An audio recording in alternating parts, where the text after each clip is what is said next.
dami nating kababayan, ayaw magpa-hospital.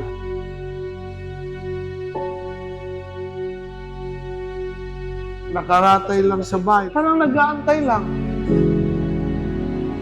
Masakit sa kalooban yun. Kasi ayaw niya madama yung pamilya niya.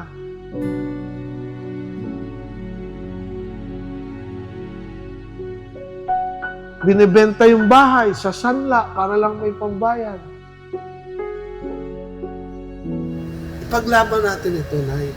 Ha? Ipaglaban natin ito. Palakas ka, ha? Opo.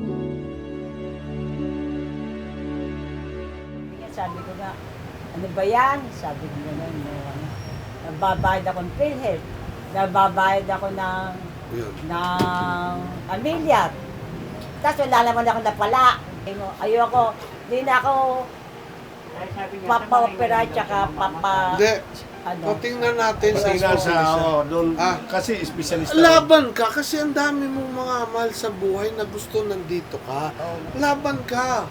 I mean, may pag-asa pa yan. Antayin mo ko. Ilaban natin ito sa mga kababayan natin, sa mga ibang kasama natin.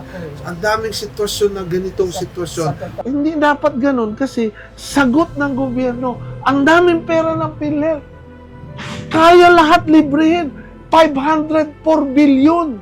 Para silang lahat, kahit hindi natin alam, meron na silang libre na asahan. Ha?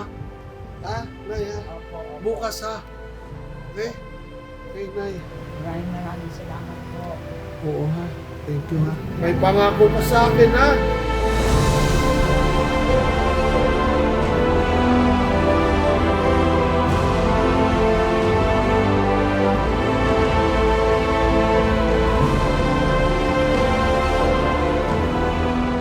Isipin mo. Nathan, bukas, alam na nila Maricel. Magkausap din kami. Magang-maga, kung kaya bukas maayos na maipasok Para sa pag maayos hospital. na sir, papasundo po natin sila. Sundo, sa hospital. Tapos, ako nang bahala ko yung pagpagamot. Bibisitahin kita sa hospital, ha? Gusto ko, pag bisita ko sa'yo, nakakatayo ka na, ha? Opo. Kuya, Salamat, maraming salamat. Po, pasensya na kayo. thank you. Thank you. Pasensya na po. Hindi, ha?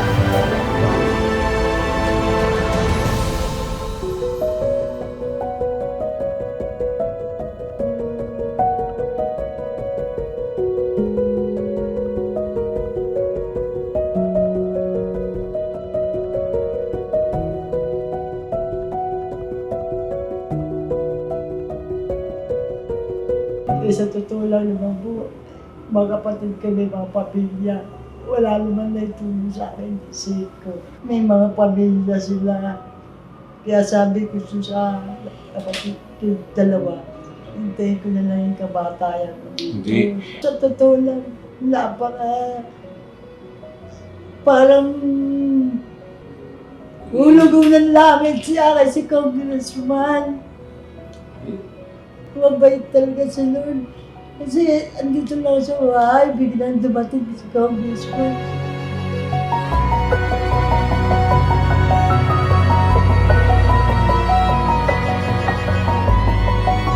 Ang layo ng itsura mo. Ilan to? 1 week ago lang to. 1 week ka lang ngayon. 1 week pa lang ngayon. Ang point ko, ngayon may tamang doktor, may tamang ospital, may tamang gamot. Road to recovery ka. Kong, maraming salamat po. Hulog kayo ng langit sa akin kay si Lord. Kayo lang yata matinong politiko.